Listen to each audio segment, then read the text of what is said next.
Yesus itu Tuhan. Beberapa orang yang tidak percaya kepada Tuhan Yesus mengatakan, orang-orang Kristen telah sesat karena telah menjadikan seorang manusia Yesus itu menjadi Tuhan. Saya bilang tidak. Di dalam nama Yesus saya sampaikan kepada saudara, Yesus itu bukan manusia yang dijadikan Tuhan, tapi dia Tuhan yang menjadi manusia. Itu dua hal yang beda. Kau kuatkan di saat aku lemah, kau menopang di saat ku merasa gagal. Pembacaan yang ditetapkan oleh Majelis Sinode hari ini terambil dari Wahyu pasal 3 ayat 7 sampai ayat yang ke-13. Wahyu pasal 3 ayat 7 sampai ayat yang ke-13. Kepada jemaat di Philadelphia. Dan tuliskanlah kepada malaikat jemaat Philadelphia, inilah firman dari yang kudus, yang benar, yang memegang kunci Daud. Apabila yang membuka tidak ada yang dapat menutup, apabila yang menutup tidak ada yang dapat membuka. Aku tahu segala pekerjaanmu. Lihatlah, aku telah membuka pintu bagimu, yang tidak dapat ditutup oleh siapapun. Aku tahu bahwa kekuatanmu tidak seberapa, namun engkau menuruti firmanku, dan engkau tidak menyangkal namaku. Lihatlah, beberapa orang dari jemaat iblis, yaitu mereka yang menyebut dirinya orang Yahudi, tetapi yang sebenarnya tidak demikian, melainkan berdusta, akan kuserahkan kepadamu. Sesungguhnya aku akan menyuruh mereka datang dan tersungkur di depan kakimu dan mengaku bahwa aku mengasihi engkau. Karena engkau menuruti firmanku, untuk tekun menantikan aku, maka aku pun akan melindungi engkau dari hari pencobaan yang akan datang atas seluruh dunia untuk mencobai mereka yang diam di bumi. Aku datang segera, peganglah apa yang ada padamu, supaya tidak seorang pun mengambil mahkotamu. Barang siapa menang, ia akan kujadikan soko guru di dalam bait suci Allahku, dan ia tidak akan keluar lagi dari situ. Dan padanya akan kutuliskan nama Allahku, nama kota Allahku, yaitu Yerusalem baru, yang turun dari sorga, dari anakku, dari Allahku, dan namaku yang baru. Siapa bertelinga, hendaklah ia mendengarkan apa yang dikatakan Roh kepada jemaat-jemaat. Demikian firman Tuhan. Saudara-saudara, tema kita hari ini adalah tetap teguh dalam kasih Tuhan. Tetap teguh dalam kasih Tuhan. Ini pasti nasihat yang bagus. Kenapa? Karena memang dalam banyak hal buat kita guncang. Banyak hal buat kita nih mau tetap teguh justru susah. Tetapi puji Tuhan kalau kita masih ada hingga hari ini, itu baik. Saya memulai khotbah ini dengan mengatakan, saudara, 1-2 minggu ini saya pergi pulang Amnuban Timur, di Moleum, di beberapa tempat di Amnuban Timur. Untuk pelayanan di sana dan ada 1-2 program yang perlu kami laksanakan di sana. Satu saat dalam perjalanan ke sana, beberapa teman sudah dengan kendaraan duluan, saya dan beberapa teman masih di mobil. Karena mereka orang-orang baru yang baru ke sana. Kami bercerita tentang Amnuban Timur, tentang Moleum yang viral mulai dari tahun 2019 itu. Saya bilang kepada mereka, kalau sampai di sana, ada orang yang tidak percaya Tuhan Yesus datang duduk di situ. Kamu jangan cepat-cepat bilang bahwa memang Roh Kudus bekerja. Jangan cepat-cepat bilang. Pak, kenapa kalau udah datang bukan Roh Kudus yang bekerja? Saya bilang itu bisa saja roh beras yang bekerja itu. Jadi jangan cepat-cepat lihat sesuatu langsung, oh ini Roh Kudus yang bekerja. Jangan cepat-cepat. Ternyata memang pas kami sampai, 5 kendaraan yang mendahului kami itu mereka sepertinya menanti-nanti kami pun kehadiran. Pas kami pun sampai datang ke stop Bapak. Ini hari kita dapat jiwa Bapak. Kok? Iya, saya bilang bosan sudah dengar toh. Kenapa? Bapak lihat itu, mam tua yang di situ itu. Itu tidak percaya Tuhan Pak. Tapi pas kami mulai datang itu dia mulai datang. Dia kasih tahu lagi kalau dia ada 2 cucu. Oke, jadi dia ajak kami pergi ke dia rumah, Bapak. Saya bilang, lihat baraskop, kita bawa pi, nanti kita pi, tidak apa-apa. Kami pergi sampai di rumahnya. Saya bilang kepada ini nenek, ini ibu dong, ini mau kasih kuliah nenek puana, cucu 2 orang ini sampai selesai. Dia mau sekolah sampai mana juga bisa. Nenek pun perasaan karena cuma nenek omong. Dia kasih tahu bilang, ini 2 cucu ini dia pun papa mama sumati kas tinggal. Tapi don 2 sudah dibaptis. Karena itu saya tetap akan jaga don 2. Apapun terjadi. Kalau nenek sendiri, kalau saya masih timbang-timbang. Tapi kalau don 2 saya akan jaga. Tidak mungkin saya. Oke, baik. Terus saya tanya. Tapi nenek, bagaimana itu ibu dong bisa percaya bahwa nenek bisa jaga don 2 ini nanti sampai habis kuliah. Dan tetap percaya kepada Tuhan Yesus. Dia mungkin agak sedikit tidak mengerti saya punya pertanyaan.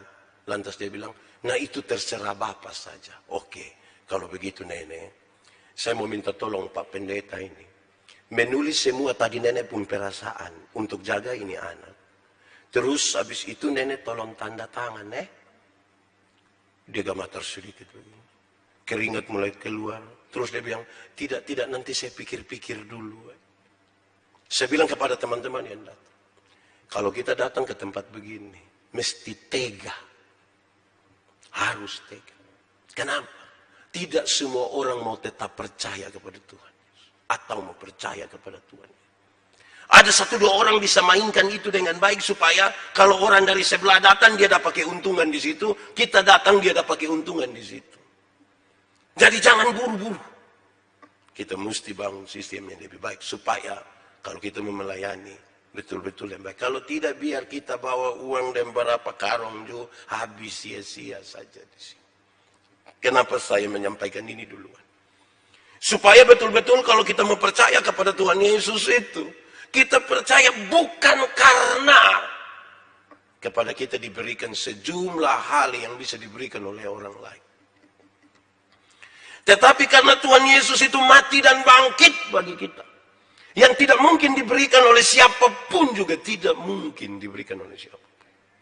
Dan itu yang membuat kita, membuat saya, membuat saudara semua berdiri teguh hingga hari ini dalam berbagai-bagai persoalan dan tantangan hidup.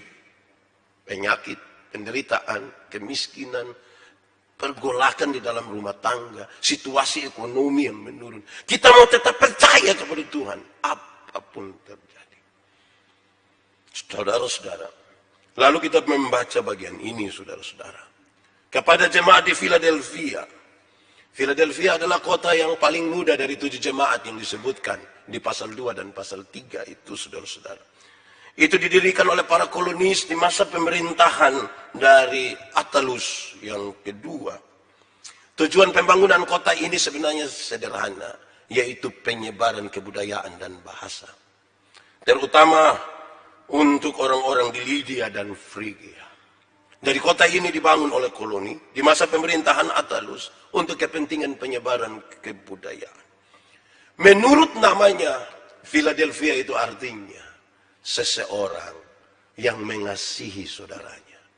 Philadelphia artinya seseorang yang sangat mengasihi saudaranya. Pasti kita bertanya siapa dan kenapa sampai bisa pakai nama seperti itu. Sesungguhnya kalau pertanyaan itu ada, maka seseorang yang dimaksudkan itu adalah Attalus. Dia yang mengasihi saudaranya Eumenes. Oleh karena seseorang yang mengasihi saudaranya, tempat itu disebut dengan nama Philadelphia. Harusnya saudara, itu bukan baru berupa harapan. Kalau kita sebut kota kita itu kota kasih, itu ya memang harus sudah ada kasih di situ. Kalau kita menyebut bahwa di sini adalah surga kecil, maka surga itu dialami di sini. Jangan belum-belum tapi bilang, Pak, kita berharap. Saya biasa berkhotbah tentang tanah itu. Benih yang jatuh di tanah. Saya suka tanya, ada 4 jenis. Ada tanah di pinggir jalan, ada tanah berbatu-batu, ada tanah penuh semak duri, ada tanah yang baik. Saya tanya mau jadi tanah yang mana? Dia bilang mau jadi tanah yang baik. Pertanyaan kedua, sudah jadi tanah yang baik? Belum. Pertanyaan ketiga, nanti baru, kapan baru jadi tanah yang baik? Dong rame-rame bilang, hari ini. Dia bilang, kamu otak. Jadi kita merindukan terus. Tapi tidak ada program, tidak ada hal yang kita kerjakan untuk kepentingan itu.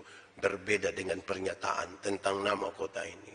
Philadelphia, seseorang yang mengasihi saudaranya. Siapakah dia? Attalus, yang mengasihi saudaranya. Eumenes. Jadi kalau saudara mau mengatakan rumahmu adalah rumah kasih, seorang istri mesti mengasihi suaminya. Seorang suami mesti mengasihi istrinya. Seorang tua mesti mengasihi anak-anaknya. Dan anak-anak mesti mengasihi orang tuanya. Saudara-saudara, di awal dari pembacaan itu disebutkan dengan sangat baik. Bahwa Tuhan Yesus yang bangkit itu disebutkan dalam 3 sebutan ini. Tuhan Yesus yang bangkit itu disebutkan dalam 3 sebutan. Pertama, dia disebutkan sebagai yang kudus. Kenapa dia disebut sebagai yang kudus? Jawabannya adalah karena dia Tuhan. Yesus itu Tuhan. Beberapa orang yang tidak percaya kepada Tuhan Yesus mengatakan, orang-orang Kristen telah sesat karena telah menjadikan seorang manusia Yesus itu menjadi Tuhan. Saya bilang tidak. Di dalam nama Yesus saya sampaikan kepada saudara, Yesus itu bukan manusia yang dijadikan Tuhan, tapi dia Tuhan yang menjadi manusia. Itu 2 hal yang beda. Kami tidak mentuhankan seorang manusia, tapi Tuhan yang merendahkan dirinya di dalam Yesus Kristus yang menjadi manusia. Karena itu dia disebut kudus. Dan untuk tetap teguh berdiri di dalamnya, maka setiap orang yang percaya kepada Tuhan Yesus mesti menjaga kekudusan. Karena yang kudus itu tidak dapat bersatu dengan yang tidak kudus. Yang terang itu tidak dapat bersatu dengan yang gelap. Hei, tanggalkanlah kasutmu, sebab tempat di mana engkau berdiri itu kudus. Supaya kalau mau berdiri teguh, berdiri dalam kekudusan. Bukan sekedar menjadi Kristen, bukan sekedar memakai simbol-simbol kekristenan, tapi tetap menjaga kekudusan. Kedua, kepada Yesus yang bangkit itu disebutkan sebagai yang benar. Yesus itu adalah yang benar. Benar yang dimaksudkan dalam Alkitab selalu punya 2 maksud. Yang pertama, benar itu berkaitan dengan pernyataan yang benar untuk menyatakan bahwa yang ini salah, yang itu salah, yang ini salah, yang itu salah. Karena yang benar itu begini. Dan karena itu Yesus itu disebut sebagai yang benar. Untuk menyatakan yang itu salah, itu salah, itu salah. Yesus itu benar. Yesus itu Tuhan. Yang lain yang mengatakan tidak, ya itu salah. Sekarang yang kedua, saudara-saudara, sangat berkaitan dengan yang benar dalam Alkitab itu berkaitan dengan sesuatu yang sejati untuk membedakan dengan yang palsu. Sejati untuk membedakan dengan sesuatu yang palsu. Ini asli, bukan KW asli. Supaya ketika kita menyebutkan Yesus itu benar, maka dia bukan yang palsu. Dia benar. Dia sungguh-sungguh benar.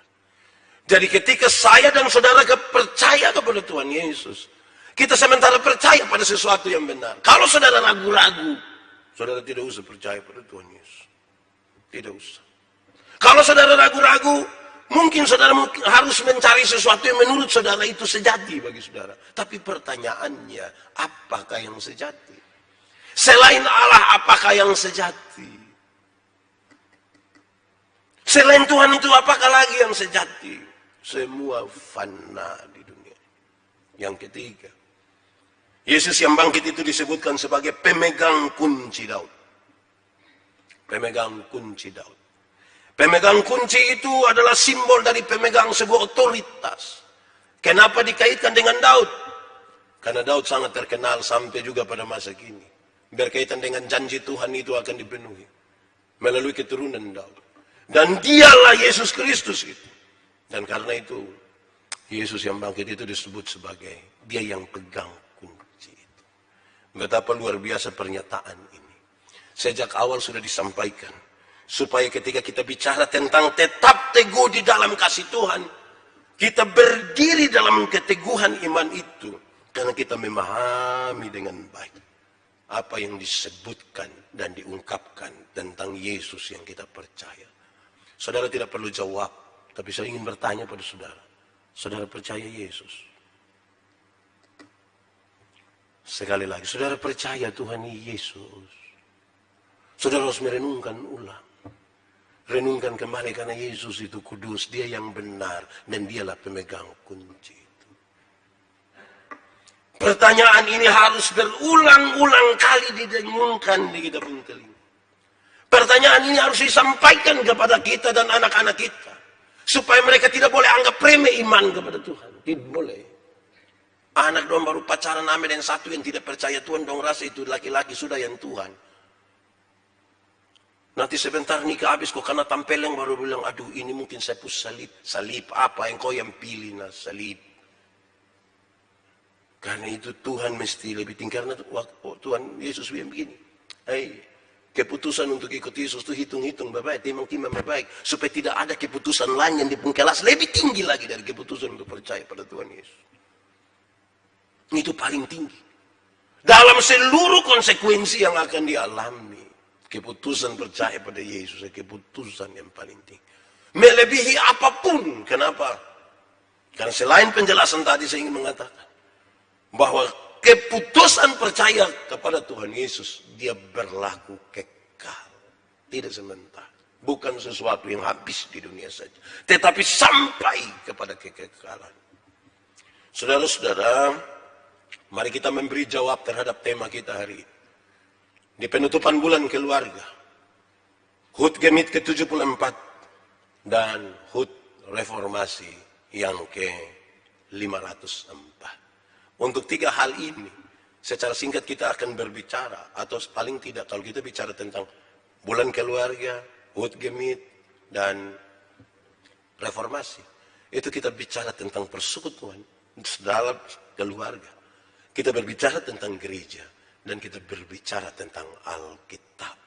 Firman Tuhan. Karena bicara reformasi itu kembali kepada Alkitab. Saudara-saudara.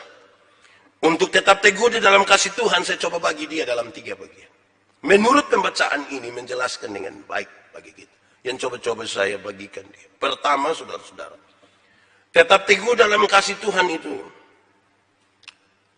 Tuhan menyebut dirinya pintu.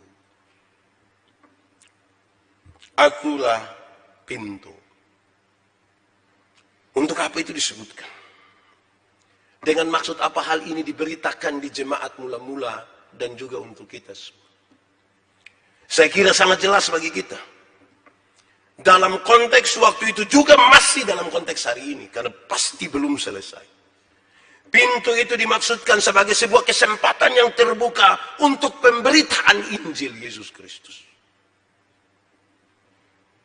Kita mesti tetap teguh untuk memberitakan Injil. Harus. Pintu itu adalah sebuah kesempatan. Karena saya kira kita setuju, kita sepakat. Bahwa waktu Tuhan Yesus datang, dia tidak bertanya. Ada berapa gereja saudara bangun? Tapi ada berapa jiwa yang saudara bawa kepada Tuhan Yesus? Ada berapa orang terkasih dalam hidupmu yang engkau nyatakan tentang Kristus baginya. Masih banyak suami tidak percaya. Masih banyak istri tidak percaya Tuhan Yesus. Masih banyak suami istri tidak percaya pada Tuhan Yesus. Masih banyak anak-anak tidak percaya kepada Tuhan Yesus. Bahkan mencoba untuk meninggalkan iman. Masih banyak orang tua tidak percaya pada Tuhan Yesus. Dan ini sebuah kesempatan terbuka. Untuk memberitakan Injil. Injil keselamatan. Percaya pada Tuhan Yesus harus tetap teguh di situ. Saya setiap kali bicara tentang Injil, hanya ada 2 hal yang mau diberitakan. Yang pertama tentang Yesus Kristus Juru Selamat. Tapi yang kedua, Injil itu adalah berita pembebasan. Injil itu berita pembebasan. Bukan berita bikin takut. Itu berita pembebasan. Kalau saudara baca perjanjian lama, saudara menemukan celakalah. Saudara baca perjanjian baru, malaikat berjumpa dengan Maria. Yesus lahir, Yesus melayani. Yesus mati, Yesus bangkit, Yesus naik ke surga. Roh Kudus dicurahkan. Kita tidak menemukan itu kata celakalah. Tapi satu kalimat pendek yang luar biasa. Jangan takut. Tetap teguh saja. Jangan takut. Jangan.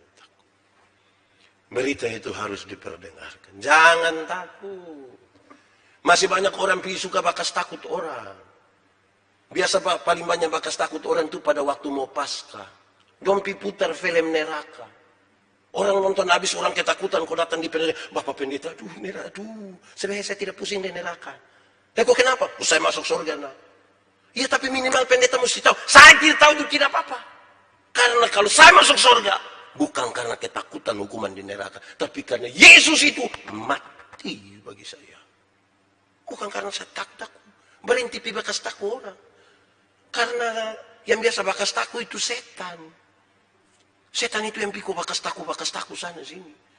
Kadang-kadang memang kita ini tukang bakas takut. Kas makan anak dong, kok anak dong tidak mau makan, bukan omong babae kok ade makan aja. Dong makan itu om datang. Itu om juga kesempatan babae. Wah. Ini bakas takut. Di kampung sana, saya tidak tahu di kota ya. Di kampung sana anak-anak dong tidak mau tidur. Saya kasih tahu dong, orang tua, kalau anak-anak dong tidak mau tidur itu kasih tahu dia bapak, adik tidur besok sekolah, adik tidur, papa mama semua ngantuk ini sudah. Ini bukan kasih tahu kok tidur, dong suami istri sepakat kas mati lampu. Kas mati lampu baru bapak keluar dari luar garu dinding. Terus mama saya ngajak kaget, adik su tidur om, adik su tidur. Ini dia pun nama keluarga tipu-tipu. Saya rasa di Agape ini ada yang begitu. Suka bakas takwana. Sekarang ketika corona berjalan hampir 2 tahun. Orang tua dong tukang dong stres toh. Dong bilang Pak Pendeta, anak dong kita stres di rumah. Kita telepon dong, anak, yuk. Kamu datang ku jemput papa mama dulu, kau bawa pasir-pasir keliling ini kota, ku lihat aneh ini kota sedikit. Kita stres ini. Anak lonjak bilang, oi, sutua-tua diam di rumah teh corona ada di jalan. Corona ada di mana? Wih, orang tua dong jadi takut, jadi dong curhat di saya. Bapak bayangkan, bisa kita minta anak dong kasih takut kita. Saya bilang, ini karena dulu dong kecil. Bapak mama dong suka kasih takut dorang. Sekarang ketika kita sudah tua, dong kasih takut kembali kita. Apa yang kamu tidak ingin orang perbuat kepadamu, jangan perbuat itu pada orang lain. Amin kok. Yang tukang bakas takut keluarga dong, coba angkat tangan kok, kita doakan orang. Berita ini itu berita pembebasan. Ini pintu terbuka. Kedua, saudara-saudara, pintu itu dibuka di hadapan jemaat. Ini pintu bagi jemaat. Saudara tidak boleh pintu lain, tidak boleh ada pintu lain selain Yesus itu. Tidak boleh. Saya berkhotbah di sini di dalam rumah gereja ini kepada jemaat Tuhan yang mendengarkan firman ini. Pintu itu ialah Yesus Kristus, dibukakan bagi kita. Saudara jangan pilih pintu lain, apalagi jendela. Ikut itu dibuka di tengah-tengah jemaat. Kepentingannya bagi jemaat. Kepentingannya bagi kita semua. Untuk itu berkaitan dengan yang ketiga disampaikan, pintu itu adalah jalan masuk ke dalam komunitas orang-orang percaya. Persekutuan ini saudara. Persekutuan mulai dari rumah sampai persekutuan berjemaat. Itu komunitas di mana masing-masing kita pribadi masuk melalui pintu yang tadi dibukakan. Masuk di dalam pintu-pintu yang dibuka, dalam pintu yang dibukakan itu, masing-masing kita masuk itu dan kita berkumpul di sini sebagai komunitas orang-orang yang percaya pada Yesus Kristus sebagai Tuhan dan Juru Selamat. Di sini mestilah orang-orang yang sudah berjumpa dengan Tuhan Yesus, orang-orang yang mengaku imannya kepada Tuhan Yesus, dan kita berjumpa di sini karena kita masuk melalui pintu yang dibuka di hadapan jemaat. Yang keempat, saudara, dan ingat, pintu itu selalu terbuka bagimu. Pintu itu selalu terbuka. Mungkin hari ini kita merasa kita orang paling berdosa di dunia. Mungkin hari ini kita merasa kita paling gagah. Mungkin hari ini kita merasa kita sangat jauh dan pernah mengambil keputusan yang salah. Tapi pintu itu tidak pernah tertutup. Pintu itu dibukakan. Yesus menanti saudara. Saudara bisa bayangkan kalau kita gabung 4 hal itu. Mulai dari pintu dan kesempatan terbuka untuk menyampaikan Injil. Ketika ada satu orang datang kepada saya, dia bilang kepada saya, Nando bilang kepada saya, Pak Pendeta, saya rasa saya ini manusia paling berdosa di dunia. Saya akan bilang kepada dia, Nando, saya juga orang berdosa. Saya lah orang berdosa. Kita dua berdosa. Tapi kasih Tuhan itu lebih besar dari kita dua punya pelanggaran. Itu yang membuat kita selamat. Itu Injil sekali. Bukan Nando datang kok kasih tahu Pak Pendeta. Saya rasa saya manusia paling berdosa di dunia. Saya bilang, iya, saya lihat lu pemuka ini muka berdosa. Saya sudah lihatin. Lu ini muka berdosa ini. Lu baru bernapas, saya sudah berdosa. Engkau kalau tidak bertobat nanti kaki tangan dong patah buang semua. Ini kita, bagaimana ini? Pintu itu selalu terbuka. Supaya orang-orang yang rasa ada berat dalam hidupnya, dia datang kepada pintu itu. Kan kita menyanyi tertindih dengan beban berat, dosa dunia. Saya sengaja menyanyi kecil-kecil supaya saudara tidak tahu yang asli saja. Oke saudara, itu yang pertama. Kenapa kita berdiri teguh? Karena Yesus itu pintu. Kedua saudara-saudara, pembacaan tadi mengisyaratkan kepada kita mesti berdiri teguh karena ada peringatan. Ada peringatan. Peringatan adalah Tuhan akan datang. Bersiap. Tetap berdiri di dalam Tuhan. Kita punya tema menarik. Kuatkanlah dan teguhkanlah hatimu. Jangan kecut dan tawar hati. Sebab Tuhan Allah menyertai engkau. Kemanapun engkau pergi. Ini sebuah peringatan. Tapi peringatan yang pertama ini saudara, ditujukan kepada orang-orang yang tidak peduli. Banyak orang tidak peduli dengan iman. Banyak orang biasa-biasa saja. Banyak orang tuh, orang ini kalau kita ajak datang di gereja kok dia bilang, Pak, corona begini tahu toh. Di gereja dong tidak datang sama pesta dong duluan. Itu cuma ketemu orang itu. Ini peringatan. Kedatangan Kristus adalah peringatan bagi mereka yang tidak peduli. Bagi hamba-hamba yang malas. Bagi hamba-hamba yang tidak setia. Kedatangan Kristus. Setiap kali bicara tentang aku segera datang. Itu sebenarnya. Banyak orang terlalu banyak menaruh perhatian. Orang suka tanya, Pak Pendeta, komen aku segera datang, aku segera datang. Ini seumur 2000 tahun dulu tidak datang-datang. Saya jawab dong santai saja. Kamu membayangkan kedatangan Tuhan dia berdiri kok kita duduk begini. Tapi saya membayangkan kedatangan Tuhan sebagai sesuatu yang berbeda. Karena setiap kita, di antara kita, tidak ada satupun yang tahu kapan dia mati. Tidak tahu. Kita duduk begini, takut sebentar malam doa WA. Soalnya pilih waktu aku. Kenapa dia sepi? Mana fatukoa? Kita tidak tahu. Jangan malas tahu. Karena dia yang datang itu tidak tahu dia datang kapan. Bersiap saja toh. Saya bilang kepada banyak pegawai atau siapapun yang bekerja dalam sistem. Saya bilang kalau kamu kerja baik-baik itu tidak usah pusing dengan pengawas. Pengawas mau datang kapan saja. Jaksa mau datang kapan saja. Datang tuh. Kami santai saja. Kami biasanya yang tidak siap dong itu yang pas dengar bilang. Waktu ini hari dia pun kerja itu memang dari pagi sampai pagi. Tidak ibadah rumah tangga. Saya sibuk bapak ini. Aduh, tahu sendiri teh ini pemeriksa mau datang. Kok selama ini lu tidur? Kalau selama ini kan kerja kan biasa saja. Kalau selama ini kita sapu rumah, misalnya selama ini kita sapu rumah bapak. Tamu mau datang kapan saja datang saja rumah barisi. Tapi kalau kita tidak sapu itu yang pas tamu pun aduh sabar sedikit itu dia lompat masuk itu dia hela segala macam tutup tahan, ada yang keluar sedikit juga karena kedua saudara-saudara ditujukan kepada mereka. Aku segera datang, ini peringatan serius. Ini sebuah penghiburan bagi mereka yang tertindas. Mereka yang tertindas. Mereka yang mengalami banyak sekali penderitaan. Mereka yang tetap mau percaya kepada Tuhan Yesus. Ini berita penghiburan. Ini berita yang sangat baik kalau Tuhan datang bagi kita.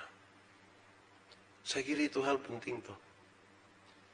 Maka pasti orang-orang yang tertindas, dia merindukan Tuhan datang bagi. Dia merindukan itu betul toh. Tapi banyak orang suka plesetkan sedikit, Pak, bukankah kalau Tuhan datang itu kita mati kok? Mau mati karena ini anak dong masih kecil ini Bapak. Belum mulai dia pun Bapak model begitu. Kita ini kadang-kadang hidup di dunia ini kita pusing dan barang yang kita sumati nanti kita tidak tahu. Kalau kita sumati, itu kita tidak tahu itu anak dong nanti karena apakah nanti dia pun Bapak pide mantan, itu kita tidak tahu. Kita sumati. Apakah nanti dia pun mama itu bisa jagain anak dan bayi, dia lupa otak, lupa mama itu kita tidak tahu. Kita sudah selesai. Darah dan daging tidak dapat tempat dalam kerajaan surga. Kita sudah habis. Saudara, ketiga, bagian terakhir. Bukan sekadar ada peringatan. Tapi sekaligus ada janji. Ada janji. Pembacaan tadi mengisyaratkan baik sekali. Ada janji. Pertama, orang yang taat dan tekun mengikuti jalan Tuhan akan terpelihara. Mereka akan dijaga oleh Tuhan. Orang yang taat dan tekun akan dijaga oleh Tuhan. Tuhan menjaga kita toh. Taat itu baik. Tuhan jaga kita. Kadang-kadang ini kita terlalu bersandar pada apa yang manusia jaga. Padahal kita penuh dengan kekhawatiran. Apalagi kalau Tuhan makin percayakan sesuatu kepada kita, tuh kan kita makin hari makin, ini kalau tidak ada yang jaga susah. Saya ingat ketika saya masih pelayanan di Alor, itu saya tidak pernah kunci kamar, tidak pernah kunci rumah. Saya hanya pikir gampang, saya mau masuk mau dapat apa. Hanya ada tioek 2, sepung lemari 1, 2 pintu, buka begini, itu pakai bambu. Dan kalau saya datang di Kupang 3 hari pulang kembali, su tambah fufuk dengan tokek 1 ekor di dalam. Siapa yang berani masuk ambil? Dong ragu-ragu ke dalam. Saya pindah pelayanan di Sabu. Itu pintu luar tidak tutup, tapi pintu kamar mulai tutup. Tahu teh, ada simpan sedikit. Pindah di Amnuban Timur, tutup semua. Pintu luar tutup, pintu kamar tutup. Kenapa tutup semua, Pak? Tahu santai. Kadang-kadang orang sudah ada maksud madonda. Tahu kita orang sekarang. Pindah datang di Kupang, tutup semua tanpa security jaga. Memang. Saya rasa saya sudah lebih ini. Sudah lihat waktu Tuhan makin memberi kepada kita tuh, kita makin ini tidak bisa. Ada orang yang dia bisa jalan itu, kita kira dia penjual kunci. Dia mau kunci itu berapa banyak kayak begitu. Karena kita tambah hari tambah. Tidak salah, saya tidak omong begini untuk mengatakan saudara salah, saya tidak mengatakan. Tapi saya ingin menggambarkan bahwa ada kekhawatiran di dalam kita. Kekhawatiran itu kemudian harus membawa kita, ingat, kamu dijaga oleh Tuhan kalau kamu tetap tekun. Tuhan menjaga. Kedua, orang yang setia akan menjadi soko guru, akan menjadi pilar, akan menjadi pemimpin di bait Allah. Mereka akan menjadi orang-orang yang dicontohkan oleh orang-orang lain kalau mereka setia. Dari orang yang setia itu kemudian orang yang itu sama kayak Tuhan, setia. Sama kayak ibu itu, setia dia. Dia rajin datang gereja. Dia setia. Itu setia yang betul-betul. Ini saya bilang kepada 1-2 majelis KMJ. Waktu pertama-tama kita gereja 2 kali. Pertama ikut, kedua ikut. Ikut, pertama kedua. Tapi ingat, kalau 1 bulan saya ikut pertama kedua, itu dia pun nama pencitraan. Mesti ikut terus. Itu berat, itu butuh hati juga Bapak. Itu serius itu. Karena itu saudara-saudara, memang orang yang setia akan menjadi teladan. Akan menjadi teladan. Sebegitu pentingnya teladan kok. Penting. Dalam kekristenan tuh keteladanan penting. Kenapa? Karena kalau orang tahu bahwa ada Tuhan Yesus di dalam diri kita, maka orang lain yang tidak kenal Yesus mesti melihat Yesus itu di dalam diri kita. Keteladanan. Daripada dong bilang sampai pergi gereja masa. Itu kan tidak teladan. Ketiga, ketekunan dari Tuhan Yesuslah yang menjadi contoh, inspirasi, dan jaminan.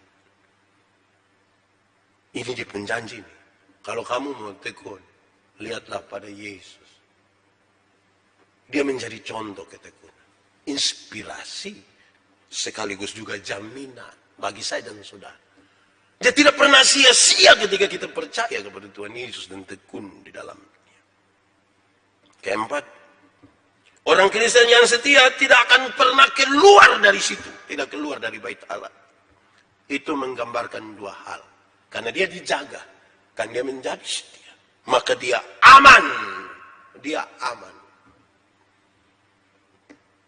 Dia aman. Bukan saja aman.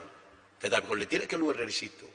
Ini sebuah kata yang membawa kita untuk memahami tentang sebuah kemapanan karakter moral. Kemapanan karakter. Saya suka membahasakan dengan bahasa kedewasaan spiritual. Kalau dia tetap setia. Berikut. Bagi mereka yang setia itu nama Tuhan akan dipermuliakan. Nama Tuhan dipermuliakan.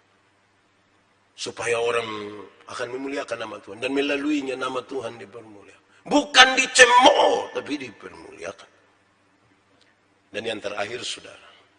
Pada orang Kristen yang setia akan tertulis Yerusalem baru. Apa sih maksudnya Yerusalem baru? Sebuah pemberian kewarganegaraan. Warga negara baru. Yerusalem kan bukan bicara tentang yang ada di sana. Ini kan simbol sekali berkaitan dengan kerajaan sorga. Dan mereka yang setia itu kepadanya diberikan kewarganegaraan. Saya sebagai warga kerajaan Allah. Sesuatu yang indah sekali bagi orang-orang yang tetap setia. Saudara-saudara, itu janji Tuhan.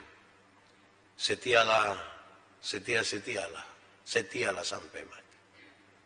Setia di mana? Kan kita merayakan 3 ini. Di dalam rumah tetap setia. Dalam gereja tetap setia. Dan setialah juga terhadap firman Tuhan. Tuhan memberkati kita. Mari kita tunduk kepala di hadapan Tuhan. Kita angkat hati kita berdoa kepadanya.